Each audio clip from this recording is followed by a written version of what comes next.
Hello friends, स्वागत है आपकी अपने YouTube channel BBS coaching classes में। दोस्तों सीटेट एग्जाम 2024 जिसका एग्जाम दोस्तों इस बार 14 दिसंबर को है। देखा जाए दोस्तों तो आपके पास समय बहुत कम बचा हुआ है। 40 दिन का समय दोस्तों और बचा हुआ है।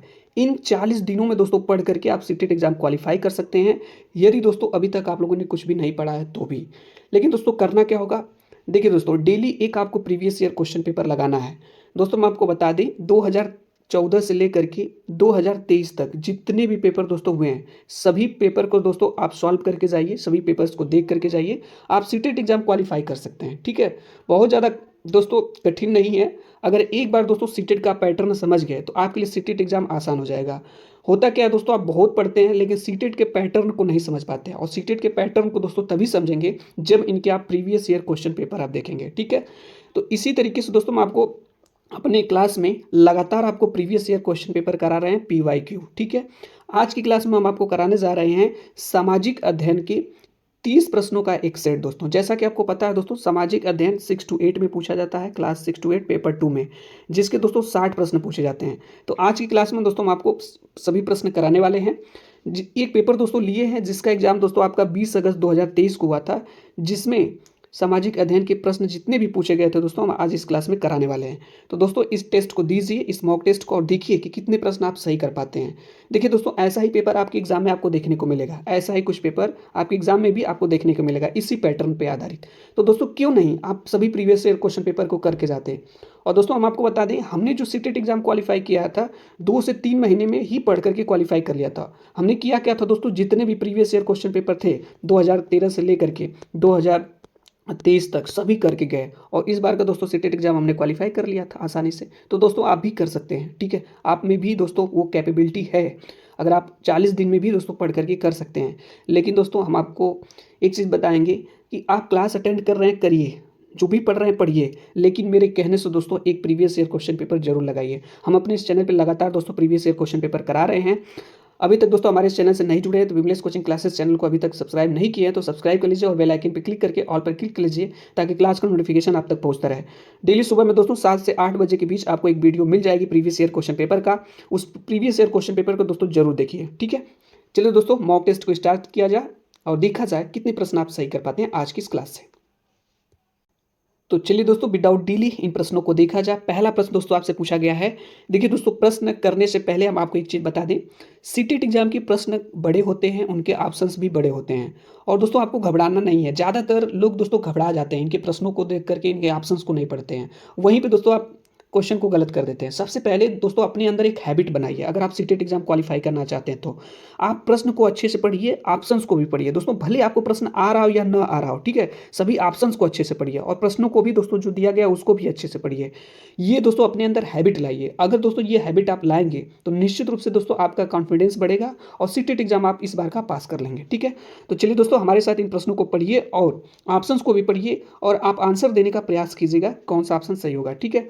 चलिए पहला प्रश्न आपके सामने है, निम्नलिखित मूल्यांकन संबंधी प्रश्न पर विचार कीजिए। दिया गया है कि लोकतंत्र में लोग किन किन तरीकों से भागीदारी कर सकते हैं। विद्यार्थियों द्वारा दिए गए कुछ उत्तरों को नीचे दिया गया है। कौन सा उत्तर विद्यार्थी के प्रश्न को समझने और एक समावेशी विषयानुकूल उत्तर देने की क्षमता का प्रदर्शन करता है। 4 ऑप्शन है दोस्तों, आपको बताना है इसका सही आंसर क्या होगा। पहला ऑप्शन है दोस्तों आपके पास फर्स्ट नंबर का, कि लोकतांत्रिक सरकार के संचालन को प्रभावित करने वाले कुछ मुख्य तत्व हैं जन भागीदारी, संघर्ष का समाधान और समानता व न्याय के प्रति प्रतिबद्धता। ये पहला ऑप्शन है। दूसरा ऑप्शन है दोस्तों मतदान, धरना रैली, सामाजिक आंदोलन। तीसरा ऑप्शन है दोस्तों चुनाव में मतदान द्वारा। और चौथा ऑप्शन है लोकतंत्र में लोग चुनाव में मतदान द्वारा भागीदारी करते हैं। सभी सरकारें एक निर्धारित समय के लिए चुनी जाती हैं। भारत में यह अवधि 5 वर्ष की है। आप लोग दोस्तों इसका आंसर बताइए क्या होगा। अगर प्रश्न नहीं समझे होंगे तो ऑप्शंस भी नहीं समझ में आ गया होगा। तो सबसे पहले प्रश्न को दोस्तों समझिए कह क्या रहा है, उसके बाद ही आंसर आपको देना है। कह रहा है दोस्तों कि लोकतंत्र में, लोकतंत्र की बात की गई है, लोकतंत्र में लोग किन किन तरीकों से भागीदारी कर सकते हैं, पार्टिसिपेट, भाग ले सकते हैं लोकतंत्र में। यहीं पे प्रश्न दोस्तों आपका सॉल्व हो चुका है। देखिए ना, लोकतंत्र में, चूंकि दोस्तों भारत एक लोकतांत्रिक देश है, तो लोकतंत्र में किन किन तरीके से लोग भाग ले सकते हैं। तो दोस्तों आपको पता होना चाहिए कि मतदान द्वारा, धरना रैली द्वारा या सामाजिक आंदोलन द्वारा लोग भागीदारी ले सकते हैं लोकतंत्र में। तो ये वाला ऑप्शन आपका सही हो जाएगा। इसीलिए कहते हैं दोस्तों प्रश्न का कीवर्ड पकड़िए कि प्रश्न कह क्या रहा है, ठीक है, इसी तरीके से आपको बताना आंसर है। इसका बी वाला ऑप्शन आपका सही हो जाएगा। मतदान द्वारा, धरना रैली द्वारा या सामाजिक आंदोलन द्वारा भारत में लोकतंत्र में भागीदारी लोग कर सकते हैं, ठीक है। आगे चलते हैं दोस्तों, अगला प्रश्न है, इसका आंसर आप बताइए। देखिए दोस्तों बहुत इजी प्रश्न भी आप करेंगे तो नहीं, प्रश्नों को समझिए, इनके लेवल्स को समझिए। जो सीटेट के प्रश्न इधर 2-3 साल में दोस्तों पूछे जा रहे हैं ना, बहुत ही लेंदी प्रश्न पूछे जा रहे हैं। घबराना बिल्कुल नहीं है दोस्तों, आप समझ जाएंगे तो आप सीटेट एग्जाम पास कर सकते हैं, ठीक है। चलिए दोस्तों इस प्रश्न को देखिए और इसका आंसर बताइए क्या हो सकता है। प्रश्न है कि मूल्यांकन संबंधी प्रश्न पर विचार कीजिए। किसके बारे में बात किया गया है कि साप्ताहिक बाजार और शॉपिंग मॉल में क्या अंतर है। देखिए दोस्तों घरेलू प्रश्न है, साप्ताहिक बाजार और शॉपिंग मॉल में क्या अंतर है। विद्यार्थियों द्वारा लिखे हुए उत्तर नीचे दिए गए हैं, किस उत्तर में विद्यार्थी अपनी तुलना अंतर कर पाने की क्षमता का प्रदर्शन करने में असफल दिखता है। ध्यान से दोस्तों इस प्रश्न को देखिए, यहाँ पे दिया गया है कि साप्ताहिक बाजार और शॉपिंग मॉल में क्या अंतर है। विद्यार्थी द्वारा कुछ नीचे उत्तर लिखे गए हैं, उन उत्तरों में दोस्तों तुलना और अंतर कर पाने की क्षमता का प्रदर्शन किसमें असफल दिखता है। असफल मतलब दोस्तों सफल नहीं दिखता है। 4 ऑप्शन है दोस्तों, चारों ऑप्शन में से कौन सा ऑप्शन सही होगा आप लोग बताएंगे, इसका राइट आंसर आपको बताना है, ठीक है। प्रश्न को दोस्तों देख लीजिए, बिल्कुल कोई जल्दीबाजी नहीं होनी चाहिए दोस्तों। अगर आप जल्दीबाजी करना चाहते हैं तो दोस्तों क्लास से चले जाइए, ठीक है। सीटेट एग्जाम इतना आसान नहीं है जितना आप सोच रहे हैं कि बस ऐसे ही वन लाइनर क्वेश्चन पढ़ लेने से हो जाएगा। इसीलिए कह रहा हूँ दोस्तों, आप सीटेट एग्जाम आप खुद क्वालिफाई करके आएंगे, आप पास कर सकते हैं, लेकिन दोस्तों उसके लिए आपको धैर्य रखना होगा, ठीक है। और अगर आप सोचेंगे, धैर्य नहीं रखेंगे, जल्दबाजी करेंगे तो फिर आपके लिए दोस्तों प्रॉब्लम होगी, ठीक है। चलिए दोस्तों इसका आंसर आप बताएंगे क्या होगा। तो दोस्तों हम आपको बता दें, इसमें जो है इसका सही आंसर हो जाएगा साप्ताहिक बाजार वैसे बाजार होते हैं जो सप्ताह के किसी निश्चित दिन लगते हैं, जबकि शॉपिंग मॉल बहुमंजिला इमारतें होती हैं जिनमें भिन्न मंजिलों पर दुकानें होती हैं। ये दोस्तों आपका ऑप्शन सही हो जाएगा। जैसा कि दोस्तों इसमें दिया गया है, इसमें विद्यार्थी असफल दिखता है तुलना और अंतर करने में, क्योंकि यहाँ पे दोस्तों कहाँ पे वह तुलना और अंतर कर पाया है। साप्ताहिक बाजार दोस्तों वैसे बाजार होते हैं जो सप्ताह के किसी निश्चित दिन लगते हैं, तो बिल्कुल सही है दोस्तों। साप्ताहिक बाजार तो उसी को कहते हैं जो किसी हफ्ते में एक दिन लगती है। और शॉपिंग मॉल बहुमंजिला होती है, बहुत सी मंजिलें होती हैं, इमारतें होती हैं जिनमें भिन्न मंजिलों पर दुकानें होती हैं। तो इसमें बच्चा दोस्तों असफल हो गया है, क्या करने में, तुलना और अंतर कर पाने में क्या हो गया, असफल हो गया है। प्रश्न को दोस्तों समझिए, ठीक है। इसका सही आंसर हो जाएगा ऑप्शन नंबर डी हो जाएगा। इस तरह से दोस्तों प्रश्नों को समझना है, ठीक है। आपके अंदर दोस्तों समझ होनी चाहिए, समझ विकसित हो जाएगी, आप सीटेट एग्जाम क्वालिफाई कर लेंगे, ठीक है। चलिए दोस्तों अगले प्रश्न पे चलते हैं। ये कुछ बेहतरीन क्वेश्चन है और इसका आंसर आप बताइए, अपने से सोचिएगा क्या होगा। चलिए प्रश्न हमारा है कि क्लास 6 के कुछ विद्यार्थी प्रश्न करते हैं कि यदि पृथ्वी सपाट नहीं है, पृथ्वी सपाट नहीं है तो मानचित्र कैसे सब कुछ सपाट दिखते हैं। बहुत ही अच्छा प्रश्न किया है बच्चों ने। विद्यार्थी प्रश्न करते हैं कि यदि पृथ्वी सपाट नहीं है तो मानचित्र कैसे सपाट सब कुछ दिखता है। इस प्रश्न को संबोधित करने का सर्वश्रेष्ठ मार्ग क्या हो सकता है, सर्वश्रेष्ठ गाइडेंस क्या हो सकता है। पहला ऑप्शन है सजीवता के साथ यह दिखाना कि कैसे मानचित्र और ग्लोब हमारी पृथ्वी से मिलते जुलते हैं। बी वाला ऑप्शन है कि विद्यार्थियों को मानचित्र दिखाना, और सी वाला ऑप्शन है उन्हें स्वयं ही कारण पता करने के लिए कहना, और डी वाला ऑप्शन है विद्यार्थियों को ग्लोब दिखाना। इसका सही आंसर दोस्तों आपको बताना है क्या होगा। तो इसका राइट आंसर हो जाएगा दोस्तों ऑप्शन नंबर फर्स्ट, सजीवता के साथ यह दिखाना कि कैसे मानचित्र और ग्लोब हमारी पृथ्वी से मिलते जुलते हैं, ठीक है। यही दोस्तों सर्वश्रेष्ठ मार्ग होगा बच्चों के लिए, ठीक है। इसका सही आंसर ऑप्शन नंबर ए हो जाएगा। आगे चलते हैं दोस्तों, अगला प्रश्न है, इसका आंसर दोस्तों आप लोग बताएंगे क्या होगा। देखिए दोस्तों हम आपको बता दें, इधर 2 से 3 वर्षों में सीटेट जो है बहुत ही ज़्यादा जो है अभिकथन और तर्क मीन्स कारण वाले क्वेश्चन पूछ रहा है। और आपकी भी एग्जाम में दोस्तों अभिकथन और कारण वाले क्वेश्चन, ये मान के चलिएगा 60 क्वेश्चन में आपको दोस्तों 15 क्वेश्चन, 10 से 15 क्वेश्चन तो निश्चित रूप से आपको देखने को मिल जाएंगे। इसलिए दोस्तों इन क्वेश्चन से आपको बचना नहीं है, समझना है, और ये बहुत ही आसान होता है दोस्तों अगर आप समझ गए तो चलिए दोस्तों इसको पढ़ते हैं और समझने का प्रयास करते हैं। ये दोस्तों आपका अभिकथन दिया गया रहता है और ये इसका तर्क रीजन बताया गया रहता है, कारण। अभिकथन और तर्क दोनों को पढ़ना रहता है। चलिए पढ़ते हैं इसको। सामाजिक विज्ञान का कला के साथ परस्पर दृढ़ संबंध है। सामाजिक विज्ञान का कला के साथ परस्पर दृढ़ संबंध है, ये इसका अभिकथन है। तर्क क्या है दोस्तों? चित्रकलाएं, मूर्तिकलाएं, प्रागैतिहासिक शिल्पकृतियां इत्यादि सामाजिक विज्ञान की कई शाखाओं के साक्ष्य प्रमाण को निरूपित करते हैं। ठीक है, इसका सही आंसर आप बताएंगे दोस्तों क्या होगा? तो दोस्तों हम आपको बता दें, अभिकथन भी सही है, सामाजिक विज्ञान का कला के साथ दृढ़ संबंध बिल्कुल सही है, राइट है। तर्क भी दिया गया है कि चित्रकलाएं, मूर्तिकलाएं, प्रागैतिहासिक शिल्पकृतियां इत्यादि सामाजिक विज्ञान की कई शाखाओं के साक्ष्य प्रमाण को निरूपित करते हैं। तो दोस्तों हम आपको बता दें, इसका अभिकथन भी सही है, तर्क भी सही है, और जो है इसका तर्क अभिकथन का व्याख्या करता है, इसलिए इसका ए वाला ऑप्शन सही हो जाएगा। ए और आर दोनों सही है और आर ए की सही व्याख्या है। ठीक है, चलिए दोस्तों देखिए इस तरह के क्वेश्चंस को आप कैसे करेंगे हम आपको बता रहे हैं। देखिए दोस्तों, अगर आप अभिकथन पढ़िएगा, अगर अभिकथन आपका पॉजिटिव है और तर्क भी पॉजिटिव है, तो जनरली आपको ये मैच कर जाएगा, ये इसकी व्याख्या करेगा। ठीक है, तो ज़्यादातर दोस्तों आपको जो क्वेश्चंस देगा वो पॉजिटिव ही देगा, निगेटिव क्वेश्चंस नहीं दिए जाते हैं, दिए भी जाते हैं, लेकिन आपको दोस्तों समझ करके इस क्वेश्चन को करना है। ठीक है, आगे चलते हैं दोस्तों, अगला प्रश्न है, फिर वही प्रश्न दोस्तों देखिए, लेकिन ये जो प्रश्न है थोड़ा सा अलग है। दिया गया है, कथनों को पढ़िए, सही विकल्प का चयन कीजिए। कथन ए और कथन बी को पढ़ना है। सामाजिक विज्ञान की प्रकृति साक्ष्य आधारित, अनुभविक और सत्यापनीय है। इसका अध्ययन प्रायः एकल घटना के बहुल व्याख्यान की ओर ले जाता है। एकल घटना के बहुल व्याख्यान की ओर ले जाता है। आप लोग बताइए इसका सही आंसर क्या हो सकता है? इसका राइट आंसर हो जाएगा दोस्तों, देखिए पढ़ने ही सही लग रहा है, सामाजिक विज्ञान की प्रकृति साक्ष्य आधारित, अनुभविक और सत्यापनीय है, तो ये भी सही है दोस्तों। और कथन आपका है ये भी आपका एकल घटना से बहुल व्याख्यान की ओर ले जाता है, ये भी सही है, यानी ऑप्शन नंबर डी सही हो जाएगा। ए और बी दोनों सही है। देखिए दोस्तों, सीटेट एग्जाम आप कितना भी पढ़ेंगे आपके लोगों के लिए कम रहेगा। ठीक है, इसकी कोई ये नहीं है कि आप कुछ सिलेबस है इसका पढ़ लेंगे आपके लिए हो जाएगा। अगर आप अपने अंदर दोस्तों सीटेट की पेडागॉजी को समझ गए, शिक्षण को समझ गए ना, तो सीटेट आप लोगों के लिए बहुत आसान हो जाएगा। ठीक है, चलिए दोस्तों विदाउट डिले अगले प्रश्न पे चलते हैं। इसका आंसर आप बताएंगे क्या होगा? इसका आंसर दोस्तों आप लोग बताएं। प्रश्न है, रोजी ने एक महिला का नर्स के रूप में तथा एक पुरुष का अभियंता के रूप में चित्र बनाया। रोजी जो है एक महिला का नर्स के रूप में और एक पुरुष का अभियंता के रूप में चित्र बनाया। इसके पीछे का कारण पूछने पर उसने उत्तर दिया कि महिलाएं अच्छी नर्स होती हैं क्योंकि वे अधिक धैर्यवान और सौम्य होती हैं, जबकि विज्ञान में तकनीकी दिमाग की आवश्यकता होती है और महिलाएं तकनीकी वस्तुओं का प्रयोग करने में सक्षम नहीं होती हैं। रोजी का कथन परावर्तित करता है जेंडर स्थिरता, जेंडर वर्गीकरण करना, जेंडर रूढ़िबद्ध धारणा, जेंडर भेदभाव। आप लोग दोस्तों इसका सही आंसर बताएं क्या होगा? तो इसका राइट आंसर हो जाएगा दोस्तों जेंडर रूढ़िबद्ध धारणा। देखिए दोस्तों, मैं आपको बता दें, दो प्रश्न आपके एग्जाम में फिक्स है, वेरी वेरी इंपॉर्टेंट क्वेश्चन दोस्तों, ये आपके लिए था क्वेश्चन नंबर 36। और इसके जो दो क्वेश्चन हम आपको बता रहे हैं ये भी बहुत ही महत्वपूर्ण हैं। दो क्वेश्चन जो आपसे पूछे जाएंगे एग्जाम में दोस्तों, जो जेंडर से पूछते हैं, जेंडर बायस्ड से पूछे जाते हैं, जेंडर पक्षपात से, और यानी इसका सही आंसर दोस्तों जेंडर रूढ़िबद्ध धारणा है। कई बार दोस्तों एग्जाम में ये क्वेश्चन पूछा जाता है, 2024 में दोस्तों भी ये क्वेश्चन आपका पूछा जाएगा। ठीक है, जो दिसंबर में एग्जाम होने वाला इस टाइप का प्रश्न।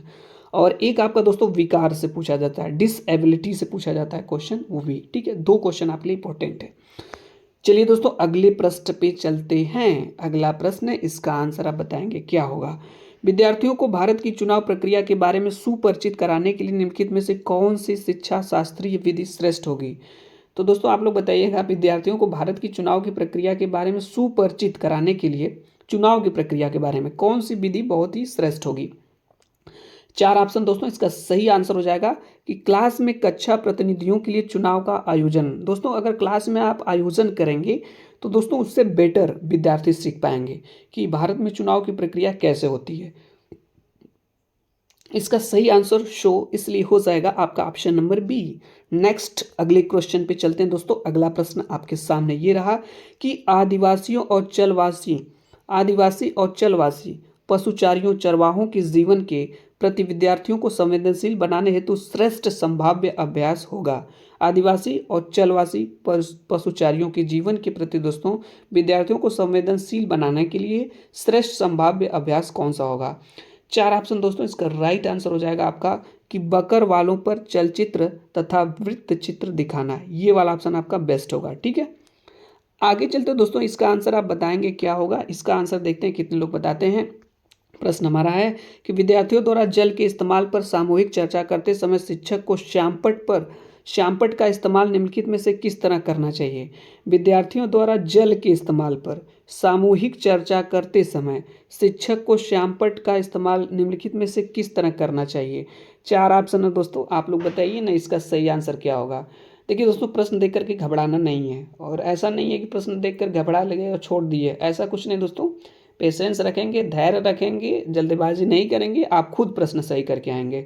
इसका सही आंसर हो जाएगा दोस्तों संकल्पनाओं, विषय वस्तुओं और मुद्दों के आधार पर प्रतिक्रियाओं को व्यवस्थित करना। ये वाला ऑप्शन आपका बेस्ट है, ऑप्शन नंबर ए सही हो जाएगा। ठीक है, अगला प्रश्न दोस्तों बहुत इंपॉर्टेंट है, इसका आंसर देखते हैं कितने लोग बताते हैं। आपराधिक न्याय प्रणाली का पाठ खत्म होने पर एक शिक्षक उच्च प्राथमिक कक्षाओं के विद्यार्थियों को जिला न्यायालय ले जाता है। यह अवलोकन निम्नलिखित में से कौन से उद्देश्य को पूरा करता है। दोस्तों यहाँ पे बताइए 3 स्टेटमेंट दिए गए हैं, जल्दी से इसका आंसर आप लोग बताएं क्या होगा। तो दोस्तों हम आपको बता दें कि न्यायालयों के प्रकार्य का अनुभव करना तथा वकीलों, न्यायाधीशों और कर्मचारियों को भूमिकाओं पर बातचीत करना, केवल ये स्टेटमेंट आपका सही है दोस्तों। बाकी न्याय पाने में आने वाली चुनौतियों को दिखाना, व्यवस्था के बारे में भय पैदा करना।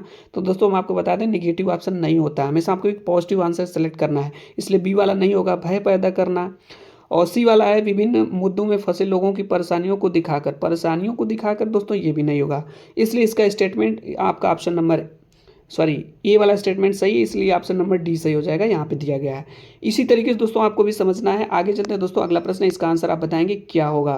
प्रश्न है दोस्तों कि निम्नलिखित में से कौन सी सामाजिक विज्ञान के संदर्भ में भ्रांत धारणाएं हैं। जल्दी से दोस्तों बताइए इसका सही आंसर क्या होगा। तो दोस्तों हम आपको बता दें यह एक गैर उपयोगी विषय है। तो दोस्तों यह एक गैर उपयोगी विषय है, ये भी नहीं है। प्राकृतिक विज्ञान और सामाजिक विज्ञान से श्रेष्ठ है और यह अतिशय तथ्यों से रटने का पर पुरस्कृत किया जाता है। तो दोस्तों भ्रांत धारणाएं मतलब गलत धारणाएं हैं, तो दोस्तों ये वाला भी नहीं होगा। और यह प्राकृतिक विज्ञान सामाजिक विज्ञान से श्रेष्ठ है, ऐसा कुछ भी नहीं दोस्तों है। यह अतिशय तथ्यों को रटने पर पुरस्कृत करता है, तो रटने पे दोस्तों ये भी नहीं है। सामाजिक विज्ञान में विशेषता प्राप्त विद्यार्थियों के नौकरी के विकल्प में केवल अकादमिक शिक्षाविदों में ही है, ये भी नहीं है दोस्तों। इसलिए इसका option A B C D दोनों चारों होगा, जो कि ऑप्शन नंबर सी में दिया है। क्योंकि दोस्तों प्रश्न निगेटिव पूछा गया था, भ्रांत धारणाएं हैं, ठीक है, इसलिए आपका ऑप्शन नंबर सी सही हो जाएगा। नेक्स्ट अगले प्रश्न पे चलते हैं दोस्तों। अगला प्रश्न, इसका आंसर आप बताएं जल्दी से क्या होगा। प्रश्न आपके पास है दोस्तों कि उष्णकटिबंध की संकल्पना को समझने के लिए एक बच्चे को निम्नलिखित संकल्पनाओं ए से डी तक में से किनकी प्राथमिक जानकारी होनी चाहिए। तो किनकी दोस्तों प्राथमिक जानकारी होनी चाहिए, आप लोग बताइए। देशांतर, ग्लोब, आत्मन और अक्षांश। तो दोस्तों इसका सही आंसर हो जाएगा आपका कि इसका राइट आंसर हो जाएगा, जो आप लोग दोस्तों अच्छे बताइए इसका आंसर क्या हो सकता है। ठीक है, तो दोस्तों बच्चों को जो है कि ग्लोब की, आपतन की और अक्षांश की प्राथमिक जानकारी होनी चाहिए। ठीक है, ये जरूरी है।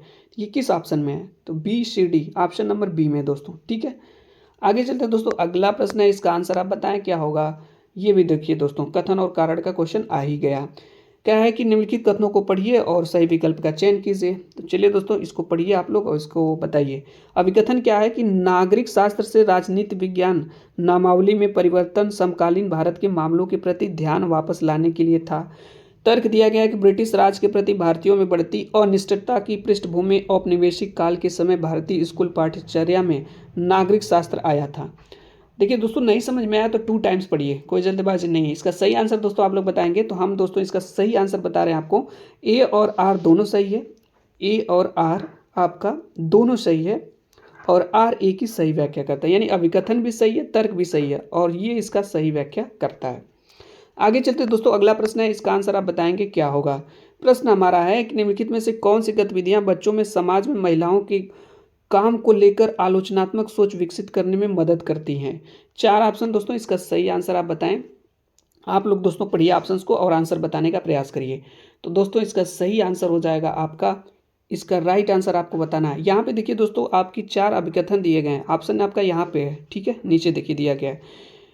इसका राइट आंसर आप लोगों को बताना है क्या होगा। इसका राइट आंसर हो जाएगा दोस्तों, केवल बी और सी स्टेटमेंट सही है। ठीक है, बी और सी, यानी ऑप्शन नंबर सी सही हो जाएगा। चलिए दोस्तों आगे चलते हैं। अगला प्रश्न है, इसका आंसर आप बताएंगे क्या होगा। ये प्रश्न दोस्तों आपके लिए इंपॉर्टेंट है और देखते हैं इसका कौन आंसर बताता है। शासन व्यवस्था के विषय में क्लास लेते समय विद्यार्थियों में सामाजिक जागरूकता और आलोचनात्मक विचार कौशलों दोनों विकसित करने के लिए निम्नलिखित में से किस प्रकार के प्रश्न पूछा जा सकता है। देखिए दोस्तों, प्रश्न नहीं समझ में आ रहा है, 2 टाइम पढ़िए। विद्यार्थियों में सामाजिक जागरूकता और आलोचनात्मक विचार कौशल दोनों विकसित करने के लिए निम्नलिखित में से किस प्रश्न को पूछा जा सकता है। यहाँ पे देखिए दोस्तों 4 ऑप्शन दिए गया है, इसका सही आंसर आप बताएंगे क्या होगा। इसका राइट आंसर हो जाएगा दोस्तों सी वाला, यानी कि हमने देखा कि महामारी के दौरान स्वास्थ्य व्यवस्था का बोझ चिकित्सकों और अगुआ स्वास्थ्य कर्मियों पर विषय रूप से ज़्यादा पड़ा। क्या आपकी विचार में बेहतर सेवा शर्तों की मांग को लेकर सरकार के समक्ष उनका प्रदर्शन करना जायज़ है? अपने उत्तर का समर्थन कारण सहित कीजिए। ये वाला प्रश्न तो दोस्तों पूछा जा सकता है बच्चों से। तो दोस्तों इसका सेकेंड जो पार्ट है इस प्रीवियस ईयर क्वेश्चन पेपर का, हम अपनी अगली क्लास में कराएंगे, कल सुबह में आपको मिलेगा, ठीक है। तो दोस्तों ये आपके प्रीवियस ईयर क्वेश्चन पेपर जो 2023 में हुआ था 20 अगस्त को, उसके कुछ प्रश्नों को हम लोगों ने देखा। बहुत ही इंपॉर्टेंट क्वेश्चन है दोस्तों। हम आपको एक चीज़ बता दें, प्रश्न पढ़ने से और ऑप्शंस पढ़ने से दोस्तों आपके अंदर समझ विकसित होगी और आपका जो पेडागॉजी जो शिक्षण है वो ज़्यादा आपको बेहतर समझ में आएगा। और यही दोस्तों आपके अंदर क्वालिटी लानी है, ठीक है। और अगर ये काम कर ले गए दोस्तों तो आपके लिए आसान हो जाएगा सीटेट एग्जाम पास करना है। तो दोस्तों आपके कितने प्रश्न सही हुए और ये क्लास आपको कैसी लगी दोस्तों, कमेंट्स बॉक्स के माध्यम से जरूर बताइए। हमारे इस चैनल से दोस्तों अवश्य जुड़ जाइए, अभी तक नहीं जुड़े हैं तो।